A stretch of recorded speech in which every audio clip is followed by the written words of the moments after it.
어제 민주당 의총에서 긴급 사과가 나왔고 또 계속해서 대책을 논의하고 있지만 당은 수습을 어떻게 해야 할지 지금 혼란스러운 상황입니다. 박찬대 최고위원이 오늘 아침 라디오에서 당 수습 과정에 대해서 얘기를 했는데요. 직접 들어보고 오겠습니다. 더 미래나 더민초 쪽에서 송영길 대표 이제 빨리 들어오라고 하고 안 되면 뭐 출장 같은 어떤 조치도 취해야 된다라고 지금 주장을 한 바가 있지 않습니까? 이건 어떻게 받아들이십니까? 일단 입장문을 통해서 사과와 귀국 종용, 그다음에 이제 대책 마련에 이렇게 방점을 두고 말씀을 드렸는데요. 사실관계 확인이 지금 굉장히 어려운 상황이에요. 네. 그러다 보니까 출당과 제명 조치를 지금 얘기하는 것은 조금 이르다. 요 며칠 상간에 이루어질 일은 아니라고 생각이 되고요.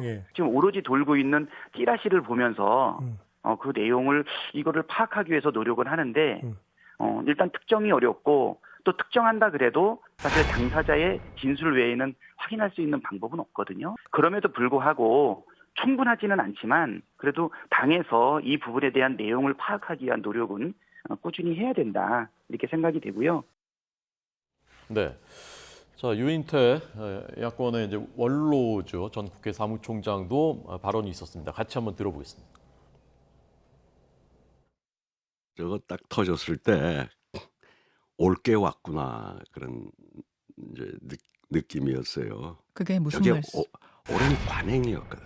이제 전당대회를 치르면은 송영길 후보로서는 좀 억울하긴 억울할 거예요. 나만 그랬냐 뭐 이런 거지. 다들 그랬을 텐데 이번에 오히려 이걸 계기로 내 사건을 계기로 우리 정치 발전에 뭐 모멘텀이 됐으면 좋겠다 뭐 이런 좀 입장으로 자기 희생을 했으면 좋겠어요. 그러면 혹시 앞으로 또 뭐 멋있게 이걸 일을 처리하면 혹시 또 기회가 올런지도 모르죠. 그러니까 좀 구질구질하게 안 했으면 좋겠다. 정계은퇴 선언까지 해야 된다고 보세요? 당연하죠. 그거야. 어떻게 이래놓고 뭘 더 미련을 가진들 가능하겠어요. 그게. 아하.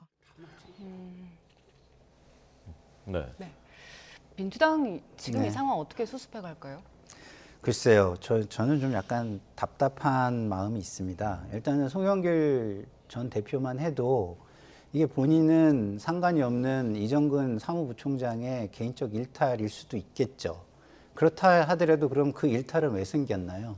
사건이 발생한 이유는 송영길 당대표를 만들기 위한 거예요. 그럼 본인이 그거에 의해서 탄생됐으면 어쨌든 정치적 도의적 책임을 지는 모습이 민주당스러운 거죠. 예? 뭐 지금은 민주당스러운 말을 하기조차도 제가 좀 약간 송구스럽습니다만은 그래야 되는 거예요. 본인의 당선 때문에 일어난 일이잖아요. 그럼 본인의 당선조차도 어떻게 보면은 그 대의 명분이 대의가 훼손이 되는 겁니다. 그러면 정치적인 책임을 져야죠. 저는 정계은퇴 하시는 게 맞다고 보고요. 민주당도 마찬가지입니다. 어쩔 수 없다고요? 어쩔 수 왜 없습니까? 막말로 얘기해서요. 아무것도 못하면 무기력감을 인식하고 스스로 사퇴할 수도 있어요. 국회의원들이. 그런 모습이라도 보여줘야 국민들은 이거에 대해서 민주당이 굉장히 절실하구나. 뭐라도 하려고 하는데 못하니까 자기 스스로를 던지기까지 하는구나. 이러고 용서할 마음이 생기는 거지. 이거는 어쩔 수 없어.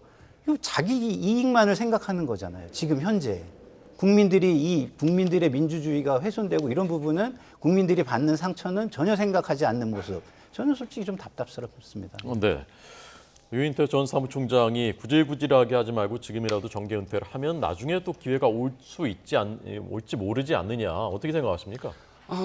사실은 요즘 정치가 그렇지 않은 상태로 가서 그렇지 유인태 사무총장이 정말 현역에서 정치를 할 때는 전부 그랬어요.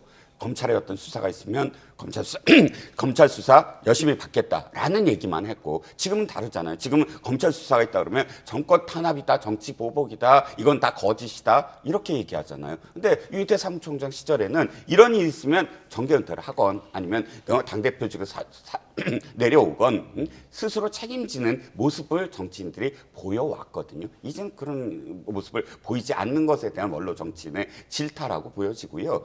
한 가지 제가 예를 하나 드릴게요. 2012년도에 똑같은 일이 있었습니다. 네. 민주당의 돈복지 사건이 있었어요. 한나라당? 아니요. 2008년도에 한나라당이고요. 네. 2012년 1월 일자에 오마이뉴스가 특종을 합니다. 그때 전당대회가 있었는데 11월 달 전당대회부터 그 전 2개월 전에 전당대회부터 얘기를 해요. 그래서 영남권 그러니까 후보 중에 한 명이 영남권 지역위원장들한테 돈 봉투를 돌렸다라는 보도를 합니다. 그때 당시에 원혜영 공동대표가 있었어요. 예. 진상조사회가 며칠 만에 이루어진지 아십니까?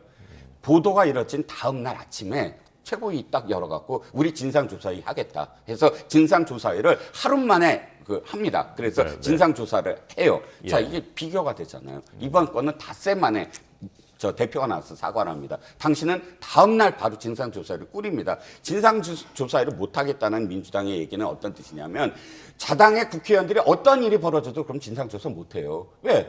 수사권 없잖아요.